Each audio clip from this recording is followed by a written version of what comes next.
At around 11:40 this morning, Lieutenant Charles Cook was traveling through the remaining portion of unincorporated Fulton County when he observed a Fulton County police officer engaged in a traffic stop.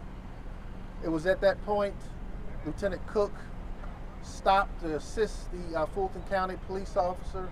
Immediately after he exited his patrol vehicle, the suspect opened fire on Lieutenant Cook, striking him at least 3 times.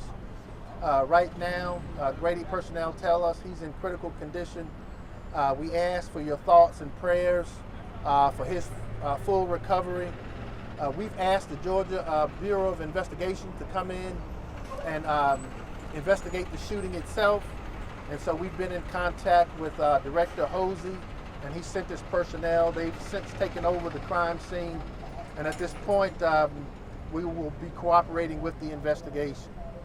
It's unknown right now if the law enforcement personnel on scene is the one that shot and killed the individual. However, that is currently under an investigation, and we're still in the preliminary stages with regards to this investigation.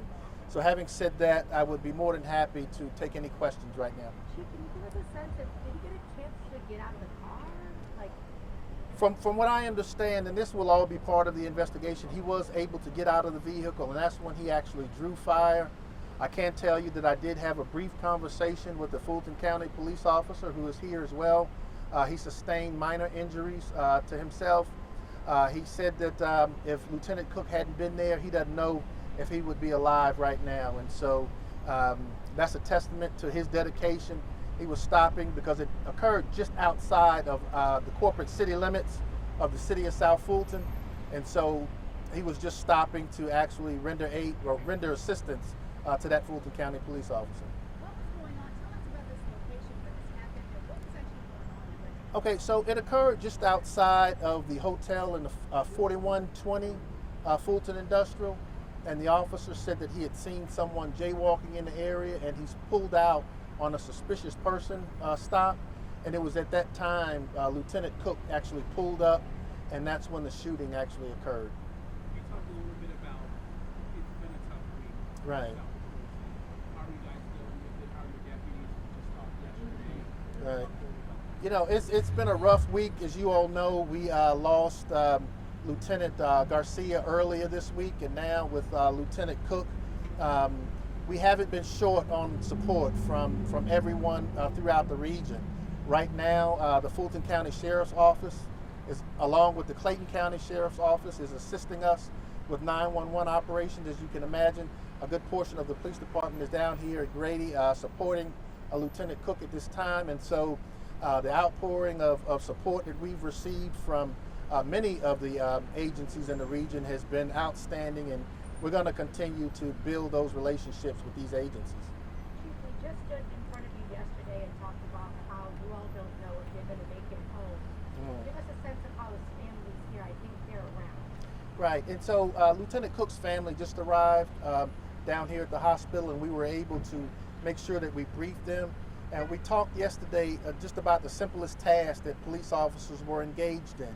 Well, this officer just simply pulled up on an individual that was jaywalking to have a conversation with him. And it was at that point the individual opened fire on both police officers. And so things can change in an instant. And certainly we're praying for Lieutenant Cook in his full recovery. But, you know, at this point, we're going to let the Georgia Bureau of Investigation further investigate the circumstances surrounding the stop. Anything you can tell us about the suspect? Right now, we don't know anything. We've turned everything over to the Georgia Bureau of Investigation, to the GBI, and so hopefully as their investigation progresses, we'll learn more. Was the suspect's wound self-inflicted? I'm sorry? Was the suspect's wound self-inflicted? Well, as I said, we're still in the preliminary stages with regards to the investigation, so actually who did the shooting that resulted in the fatal outcome for the suspect is still under investigation, so we don't know that at this point. Can you talk a little bit about just the officer, how long have you been with the department, Right. age, and that type of thing? Lieutenant Charles Cook has been with the Fulton County Police Department since its inception.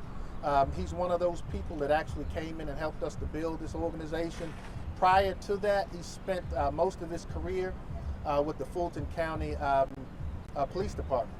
And so he came over during that transitional period.